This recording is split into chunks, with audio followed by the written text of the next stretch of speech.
ओम शांति। आज है 28 जुलाई 2021। आज के साकार मधुर महावाक्य हैं, मीठे बच्चे, यह पुरुषोत्तम बनने का संगम युग है। इसमें कोई भी पाप कर्म नहीं करना है। यह पुरुषोत्तम बनने का संगम युग है। इसमें कोई भी पाप कर्म नहीं करना है। प्रश्न है, संगम पर तुम बच्चे सबसे बड़ा पुण्य कौन सा करते हो? उत्तर है, स्वयं को बाप के हवाले कर देना, अर्थात संपूर्ण स्वाहा हो जाना। ये है सबसे बड़ा पुण्य। स्वयं को बाप के हवाले कर देना, अर्थात संपूर्ण स्वाहा हो जाना, ये है सबसे बड़ा पुण्य। अभी तुम ममत्व मिटाते हो, बाल बच्चे घर बार सबको भूलते हो। यही तुम्हारा व्रत है। आप मुए मर गई दुनिया। अभी तुम विकारी संबंधों से मुक्त होते हो।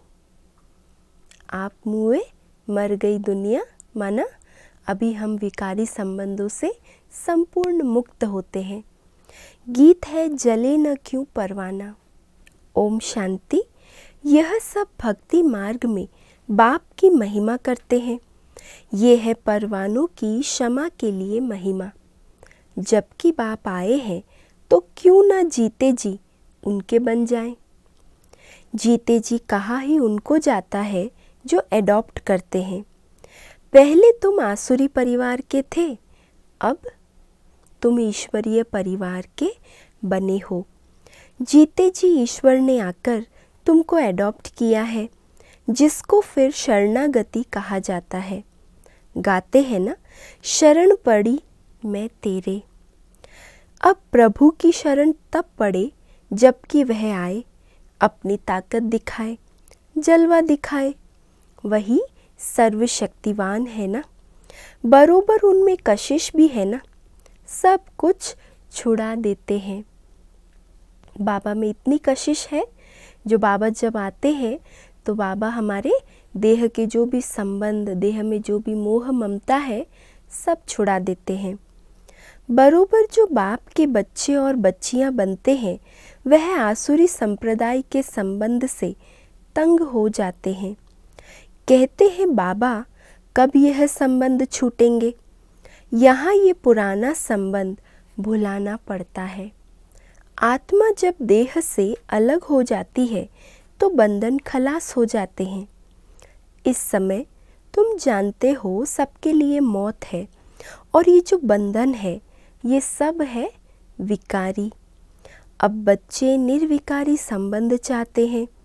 निर्विकारी संबंध में थे, फिर विकारी संबंध में पड़े, फिर हमारा निर्विकारी संबंध होगा। ये बातें और किसी की बुद्धि में नहीं होती।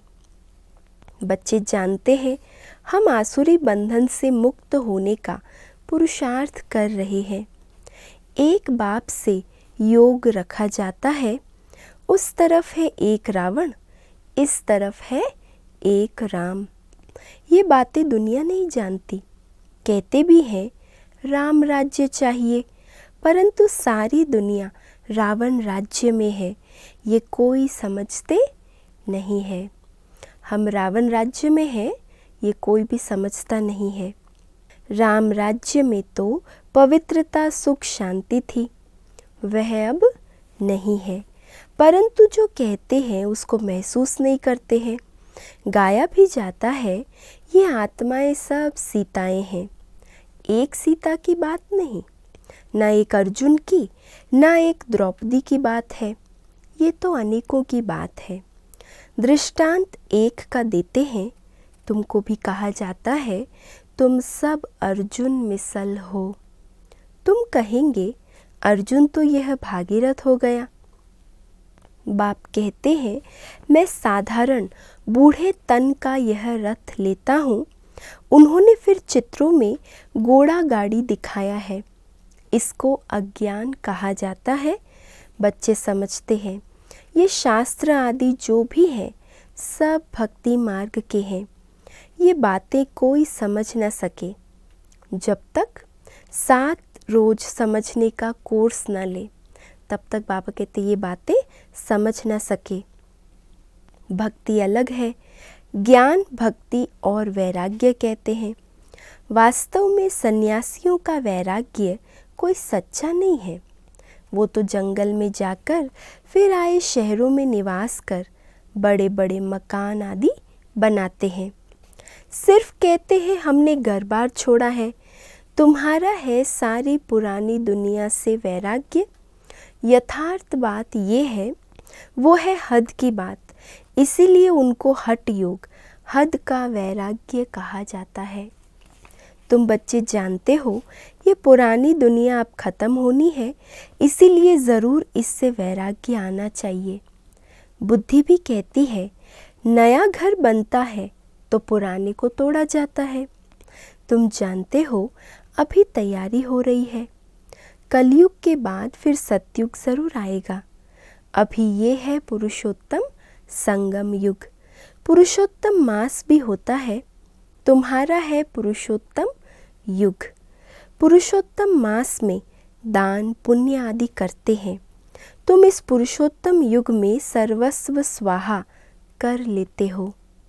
जानते हो ये सारी दुनिया ही स्वाहा होनी है, तो सारी दुनिया का सर्वस्व स्वाहा होने के पहले, सारी दुनिया का सर्वस्व स्वाहा होने के पहले हम अपने को क्यों ना स्वाहा करें। इसका तुमको कितना न पुण्य मिलेगा। वो है हद का पुरुषोत्तम मास। ये तो बेहद की बात है।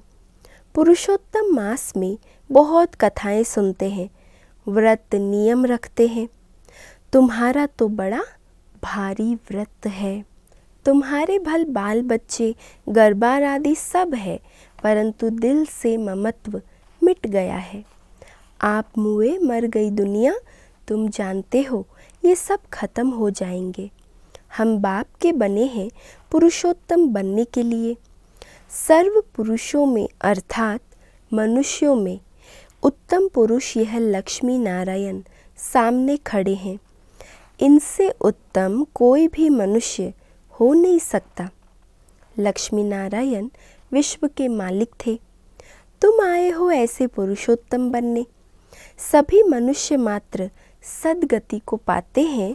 मनुष्यों की आत्मा पुरुषोत्तम बन जाती है तो फिर उनके रहने का स्थान भी ऐसा उत्तम होना चाहिए। जैसे प्रेसिडेंट सबसे ऊंच पद पर है तो उनको रहने के लिए राष्ट्रपति भवन मिला है। कितना बड़ा महल, बगीचा आदि है। ये हुई यहाँ की बात। राम राज्य को तो तुम जानते हो, है ना। ये सब तो हद की बातें हैं। बाबा हमें बेहद के राम राज्य में ले जाते हैं। तुम सतयुगी पुरुषोत्तम बनते हो, फिर यह कलयुगी पुरुषोत्तम रहेंगे नहीं। तुम सतयुगी पुरुषोत्तम बनने के लिए पुरुषार्थ कर रहे हो। तुम जानते हो हमारे महल कैसे बने हुए होंगे। कल राम राज्य होगा, तुम राम राज्य में पुरुषोत्तम होंगे। तुम चैलेंज करते हो कि हम रावण राज्य को बदल राम राज्य स्थापन करेंगे। क्या चैलेंज है हमारी? हम रावण राज्य को ख़त्म कर राम राज्य स्थापन करेंगे।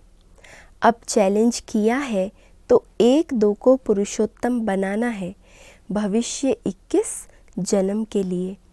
देवताओं की महिमा गाते हैं। सर्वगुण संपन्न अहिंसा परमो देवी देवता धर्म। तुम जानते हो और कोई मनुष्य नहीं जानते। तुम दूसरे जन्म में पुरुषोत्तम बनेंगे, फिर इस रावण राज्य का कोई नहीं रहेगा। अभी तुमको सारा ज्ञान है, अब रावण राज्य ही खत्म होना है। आजकल तो समय का भी कोई भरोसा नहीं है। अकाले मृत्यु हो जाती है अथवा किसकी दुश्मनी हुई तो उड़ा देते हैं। तुमको तो कोई उड़ा न सके। तुम अविनाशी पुरुषोत्तम हो। ये है विनाशी, सो भी रावण राज्य में। इनको तुम्हारे दैवी राज्य का पता ही नहीं है।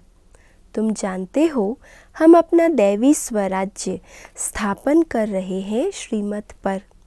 जिनकी पूजा होती है वह ज़रूर अच्छा कर्तव्य करके गए हैं, ये तुम जानते हो। देखो जगदम्बा की कितनी पूजा है। अब ये है ज्ञान ज्ञानेश्वरी, तुम जगदम्बा की बच्चियां हो। ज्ञान ज्ञानेश्वरी और राज राजेश्वरी, दोनों में उत्तम कौन? ज्ञान ज्ञानेश्वरी के पास जाकर अनेक प्रकार की मनोकामनाएं सुनाते हैं, अनेक चीज़ें मांगते हैं। जगदम्बा के मंदिर और लक्ष्मी नारायण के मंदिर में बहुत फ़र्क है। जगदम्बा का मंदिर बहुत छोटा है, छोटी जगह में भीड़ मनुष्य पसंद करते हैं। श्रीनाथ के मंदिर में भी बहुत भीड़ होती है, कपड़े का सोटा लगाते रहते हैं हटाने के लिए। कलकत्ते में काली का मंदिर कितना छोटा है, अंदर बहुत तेल और पानी रहता है, अंदर बड़ी खबरदारी से जाना पड़ता है, बहुत भीड़ रहती है। लक्ष्मी नारायण का मंदिर तो बहुत बड़ा होता है, जगदम्बा का छोटा क्यों? गरीब है ना, तो मंदिर भी गरीबी का है। जगदम्बा का यादगार संगम युग का है, तो बाबा इसीलिए कहते हैं मंदिर भी छोटा सा है। वह साहूकार है तो मंदिर में कब मेला नहीं लगता है। जगदम्बा के मंदिर पर बहुत मेले लगते हैं, बाहर से बहुत लोग आते हैं। महालक्ष्मी का मंदिर भी है, ये भी तुम जानते हो, इसमें लक्ष्मी भी है तो नारायण भी है। उनसे सिर्फ धन मांगते हैं क्योंकि वह धनवान बनी है ना।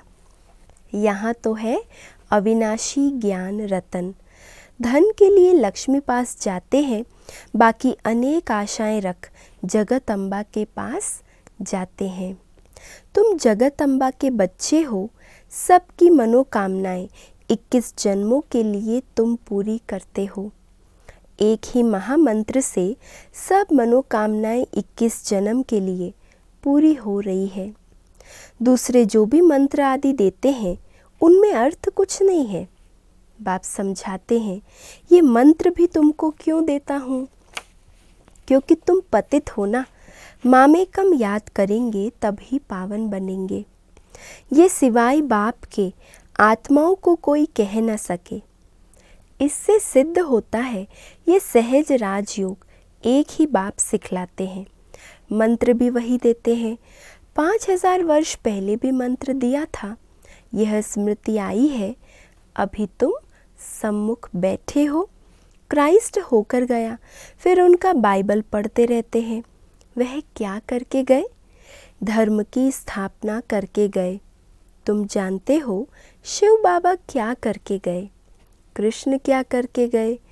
कृष्ण तो सतयुग का प्रिंस था, जो ही फिर नारायण बना, फिर पुनर्जन्म लेते आए हैं।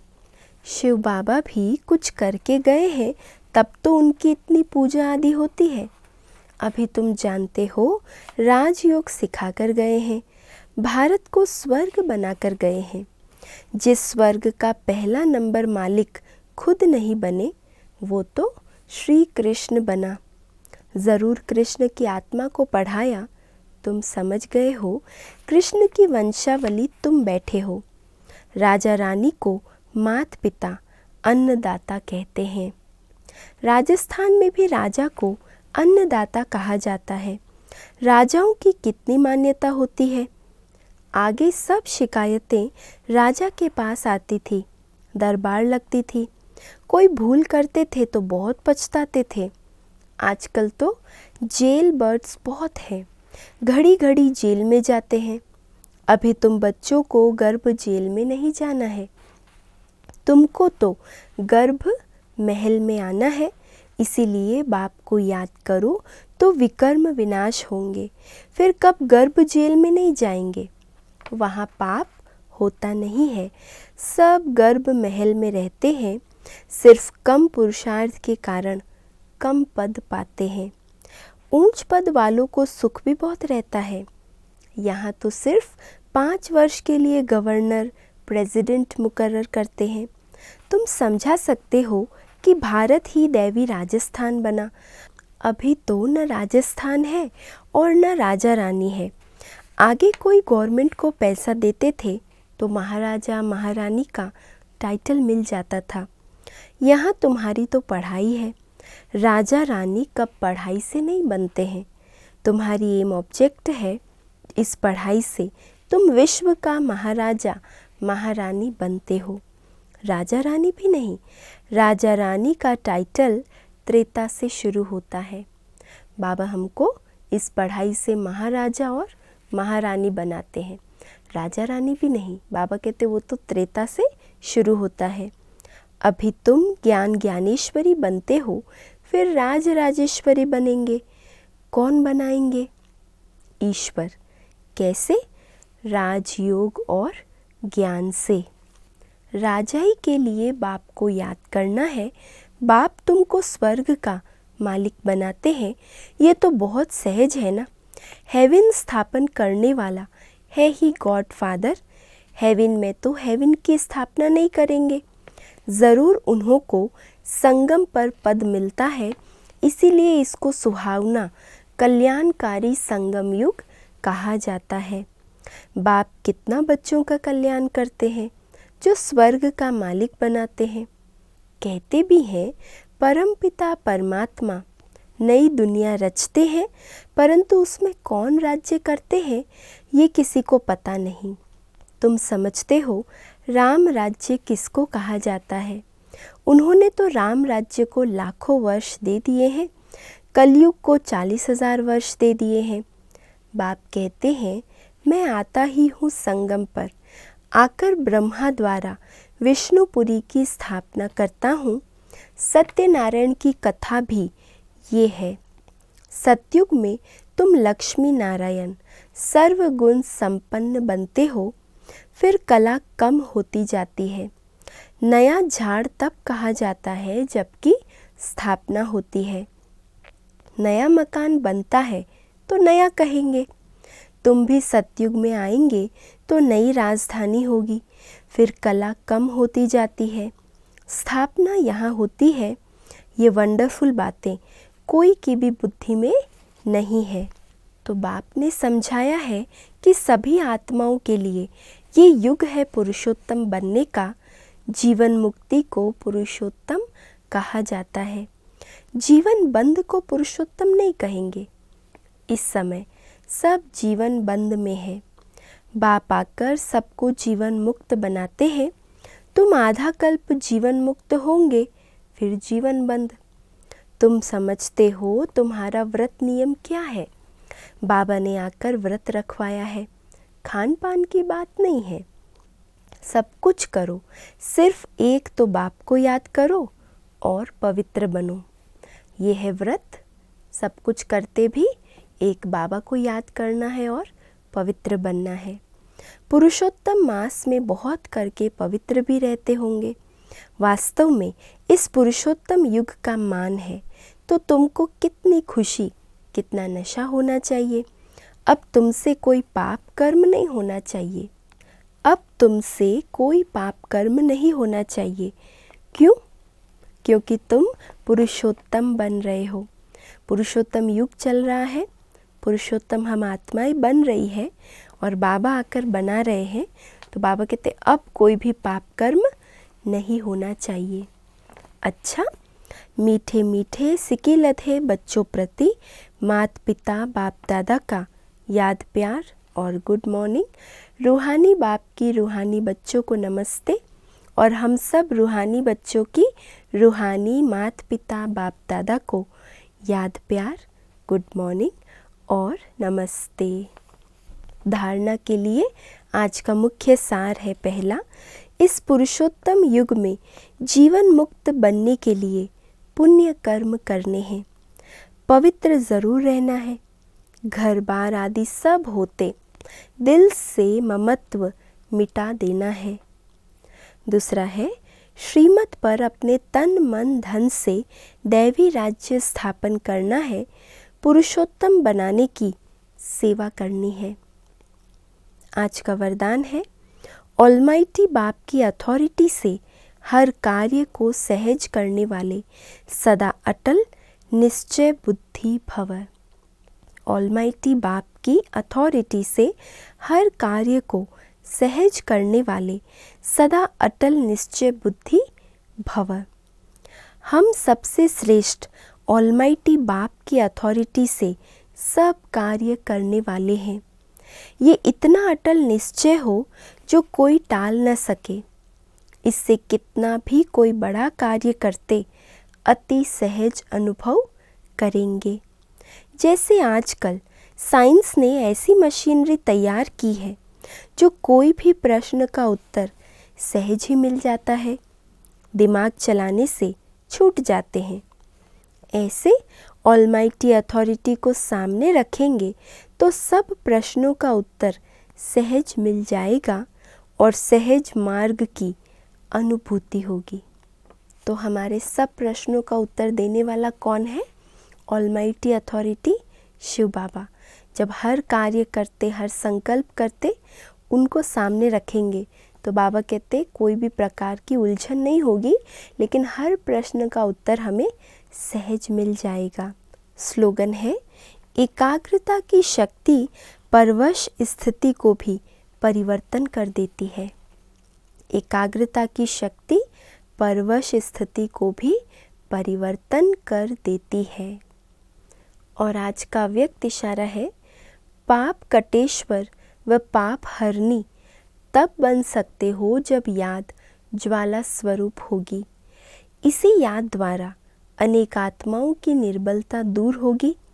इसके लिए हर सेकंड, हर श्वास बाप और आप कंबाइंड होकर रहो। कोई भी समय साधारण याद ना हो। सदा बाप और आप कंबाइंड होकर रहो। कोई भी समय साधारण याद ना हो। स्नेह और शक्ति दोनों रूप कंबाइंड हो। स्नेह और शक्ति दोनों रूप कंबाइंड हो। कभी भी साधारण याद ना हो और आप और बाप सदा कंबाइंड रहो। और आज विशेष हमारी परम आदरणीय मनमोहिनी दीदी का स्मृति दिवस है। आदरणीय मनमोहिनी दीदी, जिन्होंने ब्रह्मा बाबा के अव्यक्त होने के बाद यज्ञ की बागडोर संभाली और दीदी तथा दादी दोनों की जोड़ी ने मिलकर यज्ञ में सेवाओं का खूब विस्तार किया, देश विदेश में सेवाएं की। मनमोहिनी दीदी जी बाबा की सच्ची सच्ची गोपी बनकर रही। एक बाप दूसरा न कोई, एक बल एक भरोसा, सब विघ्नों को तूफानों को पार करते।